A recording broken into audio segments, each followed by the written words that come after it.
So I want to start by asking you a question.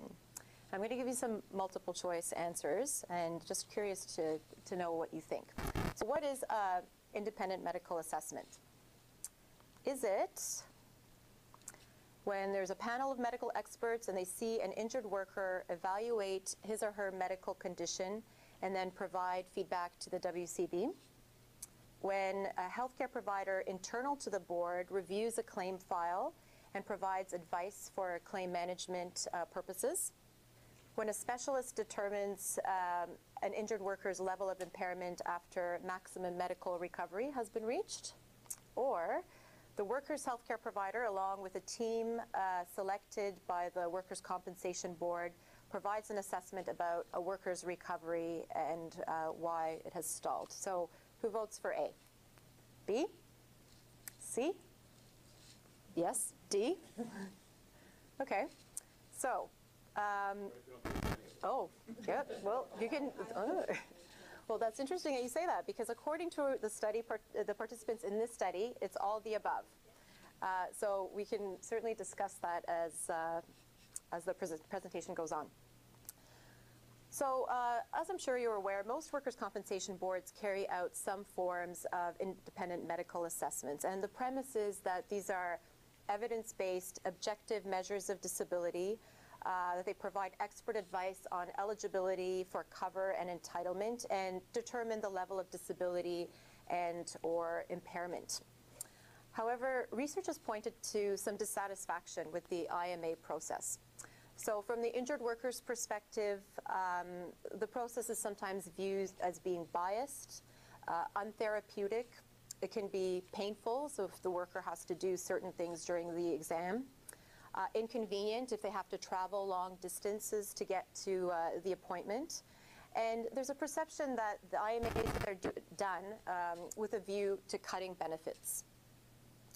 From the healthcare provider's perspective, they can be viewed as being administratively burdensome, time-consuming, and legalistic, especially in jurisdictions where workers have access to common law as part of the workers' compensation system.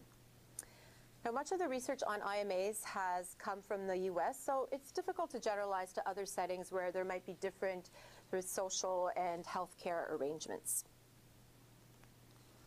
So the purpose of the study was to understand why and how compensation bodies in a variety of jurisdictions use medical assessments.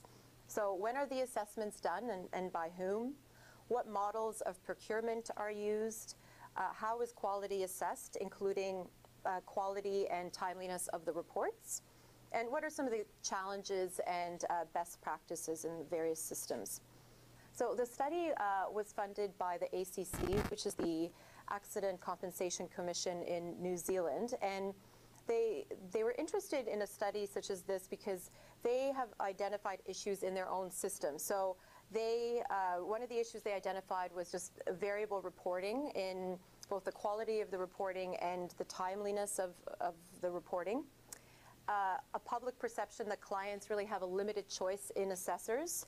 And due to this limited choice, that the assessments are viewed as being always favorable to the ACC, right? So there's only a small group of assessors being used, and as a result, the injured workers view them as always kind of siding with the ACC. So they wanted to know what other jurisdictions were doing in terms of independent medical assessments and how they were managing that process. So we examined workers' compensation boards in Australia, New Zealand, and Canada, 14 in total. And we started off by doing a review of publicly available policies, information, procedures, or written documents on independent medical assessments in that region. And then we did interviews with either senior policymakers or service providers in that region about the IMA process. And we selected the sample to maximize variation by region, the size of both either the state or the province, and the Workers' Compensation Board, but also based on the availability and willingness of the policymakers and service providers. So there were two boards that we contacted, and we didn't end up doing an interview with them because we just it didn't end up happening because they didn't, either they didn't respond to us or they couldn't refer us to the right person. So this is a sort of breakdown of who we did interview. Most of the people we interviewed had fairly senior healthcare, clinical, policy roles in the board, and manager of healthcare services, a senior clinician, director of healthcare services. Many of them had been employed in that role for a number of years, and then so here. I write here WCB or insurer because in some of the jurisdictions, the workers' compensation process is actually contracted out and administered by private insurers. So in some cases, it made more sense for us to interview somebody from that insurer, and we contacted the board and they referred us to a particular insurer. So I have a few caveats. So one of the things we realized very quickly, and I was sort of trying to get at that with the first question, was that the term IMA, or independent medical assessment, means very different things in different jurisdictions. So anything from medical panels to external medical exams to internal claim file reviews. And so it became kind of difficult when we posed questions such as, well, how many independent medical assessments are done per year? Well, that varied hugely, and in fact, some of the participants didn't know the answer to that because they tracked certain types of IMAs but not others. And the answers were from unknown to 200 to 33,000, depending on the jurisdiction. And of course, that varied by the size and so on. But it just was very difficult for them to answer that question because it meant so many different things in each of the jurisdictions. We also found that interview information sometimes conflicted with the written documents that we had found. So before we did the interview, we reviewed the written information that was available, and then we asked certain questions based on that written information. But for example, in some IMA options that were theoretically available because we found information on them, were rarely used in each of the jurisdictions according to the participants. And participants also didn't have information on all types of IMAs used in their jurisdiction. So they tended to focus on what they were familiar with and also what seemed to be most common in their jurisdiction. So I guess keep that in mind as we're going through the findings, because certainly there's kind of gaps in information that was provided to us. And you'll note as we go forward that I actually don't identify the jurisdictions by name, and that's to preserve the anonymity of the participants, and it was a requirement of our ethics review that we also actually don't identify the jurisdictions because it might identify who we'd interviewed given the kind of roles that they had in the organizations. So we identified 4 key reasons for doing IMAs based on the interviews. The first was failure to progress. So the claim was not going as expected. There were unexpected recovery or return to work delays. Treatments were not working, and so the person was sent for an IMA. And it was interesting because in a number of the jurisdictions, we were told that mental health claims, so either if a secondary mental health claim to a primary injury, or in jurisdictions where mental health claims were permitted, that as a matter of course, those were sent to IMA. So that was quite interesting to hear.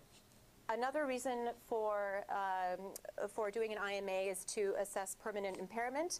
So after a maximum medical recovery is reached, the injured worker is then assessed and they're assigned a disability rating.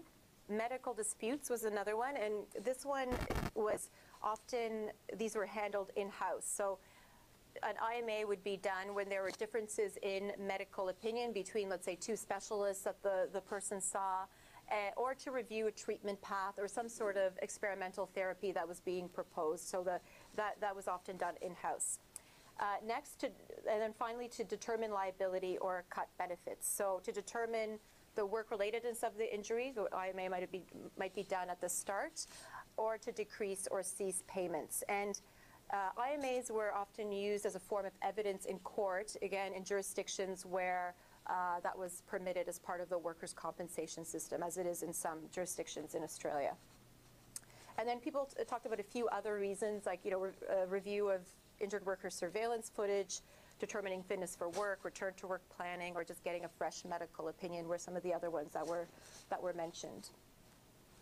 We also found that there were kind of different approaches to IMA when we reviewed our both the written data and the data from participants. So there were internal reviews, and these were carried out in-house, where the healthcare provider is actually based at the WCB and provides services as needed. And again, I mean, we found it quite interesting that these were referred to as independent medical exams.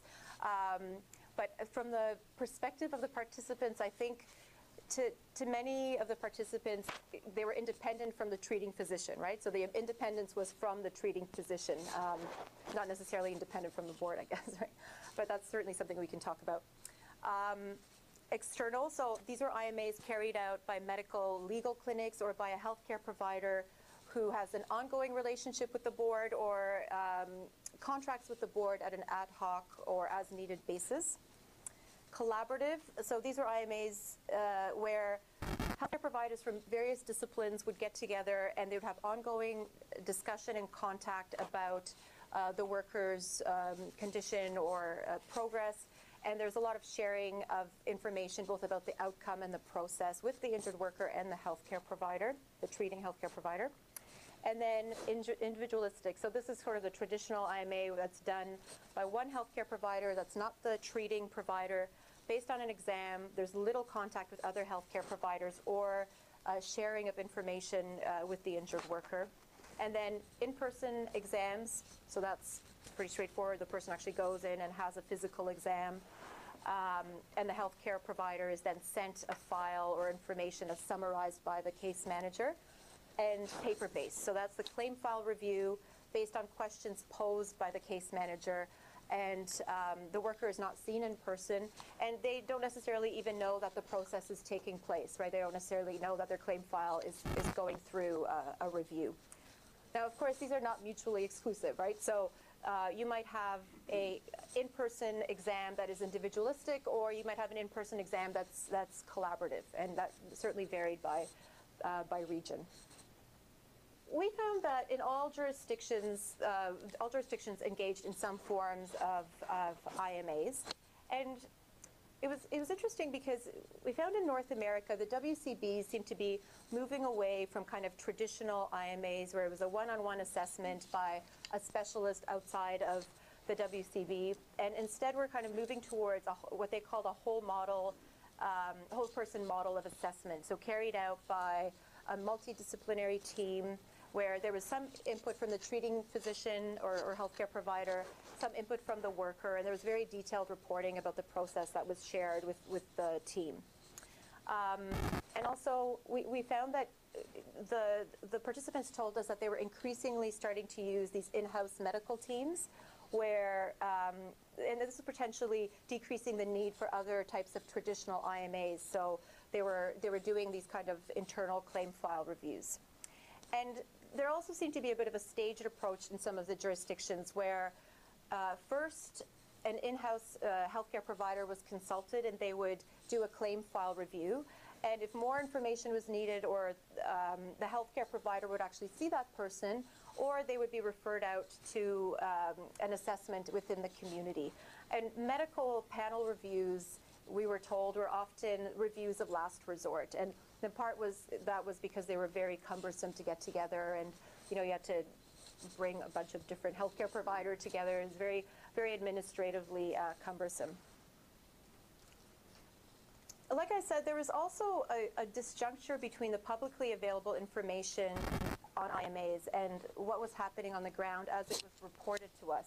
So often we found there was information about medical panels on the websites, yet according to participants, these were virtually never used. And we wondered if this was quite confusing to an injured worker who might be looking for information on a website to figure out, I'm getting an assessment, so what's going to happen? And when there was this kind of disjuncture between reality and what was presented on some of this publicly available information.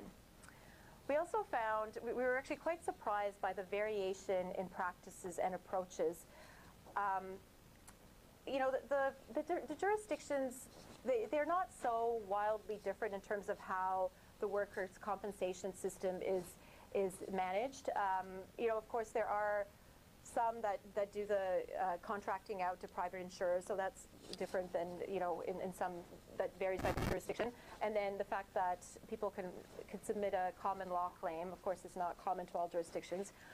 But there are such differences in recruitment and training and payment for reports. So, for example, recruitment and training, in some jurisdictions, it was done very informally, word of mouth. People would go, from the board, would go to conferences and try to kind of recruit during the breaks to have people on the roster of assessors. And very little training, so, you know, they might get kind of a page of information about the board, and that was it. There was no kind of ongoing training or anything like that. Versus some jurisdictions where there was a very formalized tender process where an application had to be submitted that was reviewed, scored, and then if they were successful and got on the roster of eligible assessors, that would only last for 2 or 3 years, and then that would have to be renewed all over again, right? So just huge variation in those kinds of practices. Similarly, payment for reports. So some assessors were salaried employees of the boards. Some were paid per report. Some were paid by time they spent on reports. So they would say, well, this report took me 3 hours and this one took me 2 hours, and they would just bill the board according to a certain you know, pay scale. We also found jurisdictions that actually had no formal pay structure whatsoever, and basically the healthcare provider would just submit whatever they wanted, and they would give it to the board, and I guess presumably the board would reimburse them, or would, I guess, decide not to go with them again if that was if they were unhappy with how much they were charging. But nothing formal in place in terms of how much they would charge per report. And then it also just became very clear to us that the social, healthcare, and legislative context was very important and important to consider. So as we were doing these interviews, it just became clear that the process of IMAs was much more adversarial and less collaborative in jurisdictions where workers had access to common law as part of the workers' compensation process. So people would be sent by their lawyer to an assessment, the board would send them to a different assessment. There was no sharing of information, for obvious reasons, about those two reports, and it just became a very kind of adversarial process, and in fact may drive the number of IMAs that were being conducted in, this wasn't part of the study, but we know that in Victoria, Australia, where I was based, for people, until recently, for people who were filing a common law claim, I think the average number of assessments that a person had was 8. So if you imagine going to 8 independent medical assessments as part of your, workers' compensation claim. We also, the participants identified kind of key issues and challenges that were coming up in their jurisdictions. So I'll just tell you a little bit about those now. The one that came up most regularly was the issue of recruitment. Many participants reported that they had a lot of difficulty keeping and attracting qualified healthcare providers to act as assessors. So the process is administratively cumbersome. There's, the setting up of appointments. There's the moving back of claim files and documents that are quite long in many cases. Then the sending back of reports, and then the issue of payment. So this whole process it takes a long time, and it takes a lot of effort to manage. So this is a disincentive to some people, right? Some jurisdictions also required very specific qualifications and training, for example, in whole person impairment assessments. So of course that also limited the pool of potential assessors. Particularly, this challenge of recruitment was brought up when people talked about areas that were remote and rural, because there just weren't that many specialists living in those areas, and so it meant that considerable amount of travel and so on for workers in that area, or actually bringing healthcare providers in. Now, when there were only a few available healthcare providers, and I mentioned this before, there was a possibility of bias, or certainly at least the perception of bias, that these were just a group of very specific healthcare providers working for the board, and that they would tend to always side with the board or issue decisions that were favorable to the board. And many of the jurisdictions used retired or semi-retired healthcare providers. And again, this led to the perception that the Workers' Compensation Board was not using healthcare providers with the most up-to-date skills or knowledge, and that these were not people who were actively practicing anymore, and that they might not be up to date with the literature and so on. Another issue that came up very clearly was the one of quality assurance, specifically around the timeliness of reporting and the quality of the reports. So often there were long delays in receiving reports. Information was incomplete, a lot of jargon on the forms that were filled out.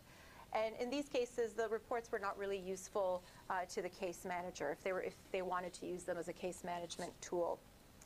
In some jurisdictions, again, there were no formal review or feedback process. We found this, again, like quite surprising. But as one participant said, we just talk with our feet. If we're not happy with the quality of reports we're getting, we just don't use that person again. So we don't give them feedback. We don't, we just don't use them anymore. Of course, it was difficult to kind of knock back an assessor or penalize a healthcare provider for poor reporting in jurisdictions where recruitment was an issue, right? So that was sort of also a disincentive to providing feedback to assessors. We did identify one Australian jurisdiction that had a very rigorous process of quality assurance, and they had peer reviewers from the same specialty review de-identified reports, and then they scored them. And then that feedback was given back to the assessors. And if the score was lower than a predetermined level, the reviewer was then given feedback, as before, but more detailed feedback. And then they were actually followed up 3 months later with a more detailed review of the reports that they were writing. Now, interesting, I think you'll find this interesting, because we did as well, it was that the quality assurance really focused on the quality of reporting and the timeliness and the quality of reporting, and not the quality of the medical opinion, right? So it was all about, was the language appropriate? Was it filled in correctly? But not really about whether, was this sort of the correct medical decision to make, right? And some of the participants did identify that as a shortcoming, right? That would kind of be the next step, to also look at the quality of the medical decisions being made. And then finally, client perception was also identified as an issue. So there was a feeling from the participants that many clients viewed the IMA process as being biased, that they had a mistrust of the process, and that there was a view that the process really served the employer or the insurer / WCB, and that the aim was really to cut benefits. In part, participants thought that there was, one reason for that was that there was a lot of confusion about the process. There was little preparation in terms of what to expect, so that this was going to be an assessment, and it's not going to be a therapeutic process. In part, I think the client perception also, according to the participants, stemmed from the fact that they received, many injured workers received limited or no feedback from the assessors. And there were some misconceptions about the outcome. For example, during permanent impairment assessments about, well, what is the outcome of this? What will there be a payout? What is the possible payout that might result? And then, of course, the repeated IMAs were particularly onerous, right? So the participants realized that if a worker is being sent to like 8 IMAs, like that's going to be a problem for them, probably. We asked the participants to talk about what they thought were best practices in their jurisdictions. And so this is sort of a mixture of what they felt were best practices. And then as we did the interviews, we kind of also pulled out novel and kind of interesting practices that we think might warrant further research and kind of review. We haven't obviously evaluated how well these work or not, but so these are best practices that come from the participants, and also some that we sort of thought, oh, this is kind of an interesting thing to consider doing. So participants were very, for the most part, enthusiastic about these internal medical consultants.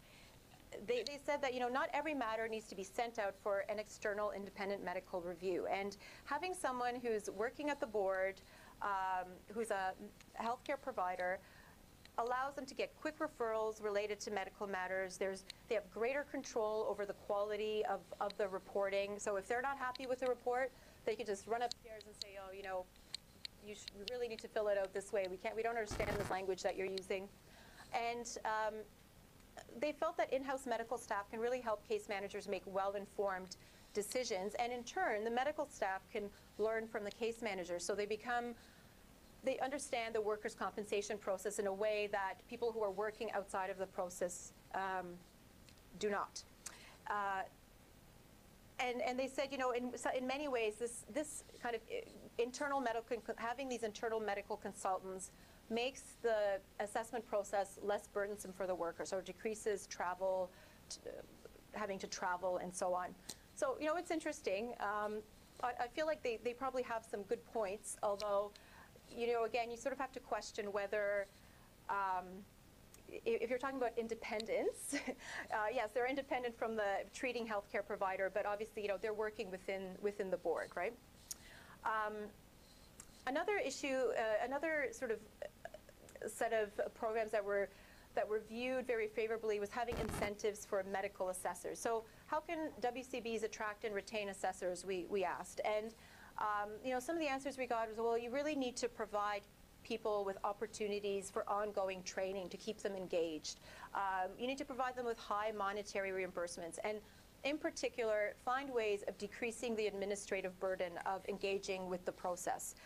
One example that was given was the use of organizations like e-reports, and I actually don't know if they probably do have, I know they have them in Australia, where basically it's an organization that works with the board and healthcare providers in the community, and they manage all of the administration of the IMA process. So the healthcare provider basically logs in and sees the claim file that they need to review. They just have to tick some boxes. The organization deals with all the payments. So really, it makes it much more of a streamlined process for the healthcare provider. We felt that this issue of quality assurance really needs to be looked at. Like I said, we're really surprised that some jurisdictions were not doing any kind of quality review of the reports. So, there needs to be some sort of systematic review of reports and feedback to assessors. And we did find that there were some jurisdictions that had interesting things in place, like payment structures that rewarded timely reporting or complete reporting. So if you got your report in on time, you would actually get a bonus, right, for getting it on time. Some jurisdictions were also participating in public input to appoint healthcare providers as assessors, which we thought was really interesting. So basically, they would ask stakeholders from the community, so injured workers, employers, other healthcare providers, to provide feedback on the assessors that were being appointed, and they had some say in the appointment of those assessors. And we felt that this certainly could lead to a kind of a more balanced and transparent process of appointing assessors. And we were also intrigued by this move towards collaborative assessment. So by tapping into various sources of information and including the treating healthcare provider and injured worker, the process seemed to become more collaborative, at least as it was explained to us by the participants. So as one interviewee said, you're not simply just passing a judgment on the injured worker, but you're rather solving the puzzle of why recovery has stalled. And in this way, understanding about the issue that is coming up is enhanced, and this leads to return to work success and higher return to work success and certainly higher satisfaction rates with the process.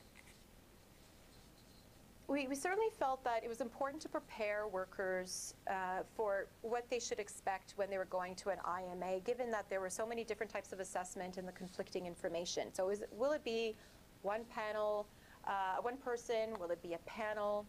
What sort of exam will they encounter? Who is on the panel? What is the purpose of the exam? Will they be told of the results? Or is that going to be sent to their healthcare provider? How can they access those results? To make it clear that they likely won't receive medical advice or treatment. This is just an assessment of their condition. Similarly, the permanent impairment assessment, injured workers should have a realistic expectation about the likely outcome of that assessment. And we did find one Australian jurisdiction that was very proactive in informing workers about the process. They contacted each worker who was going to have an IMA, explained the process to them about what was being done, and they'd actually developed a video that the worker could access online and sort of took them through the process and what would happen during the exam, what to expect, and so on. So we thought that was a really sort of a positive thing to do for workers who are doing the assessments, or who are getting the assessments done. And then finally, I think there needs to be ways of decreasing the burden of IMAs on injured workers. So certainly, limiting the number of IMAs when they are very high, in jurisdictions where they're very high. Decreasing travel as much as possible, because simply just getting to the appointments could be hugely onerous. So one idea was the use of technologies such as telehealth, and maybe that might be a good option in kind of rural or remote areas. That might decrease the need to travel far distances.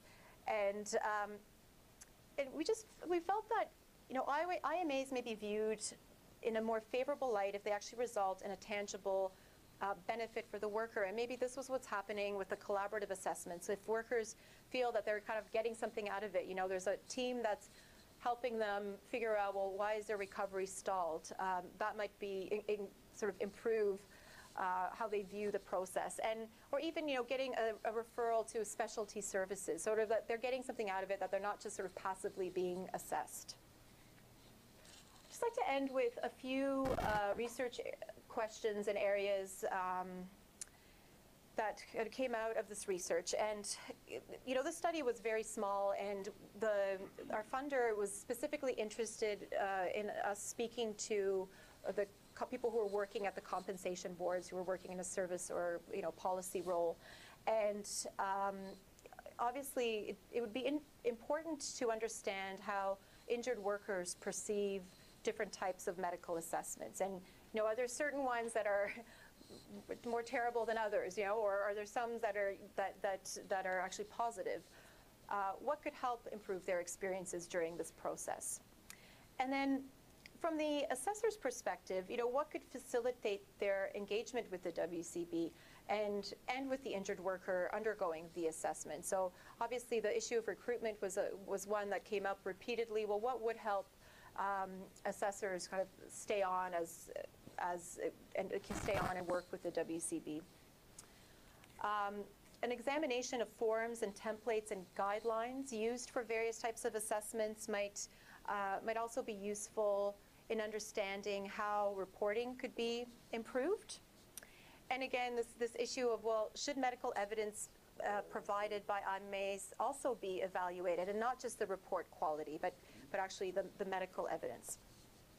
And then finally, some of these new models of providing IMAs should be explored. So the collaborative models, the use of new technologies and information management systems, how could these improve the process and make it less burdensome to all the participants? Okay, so I will end it there. Thank you.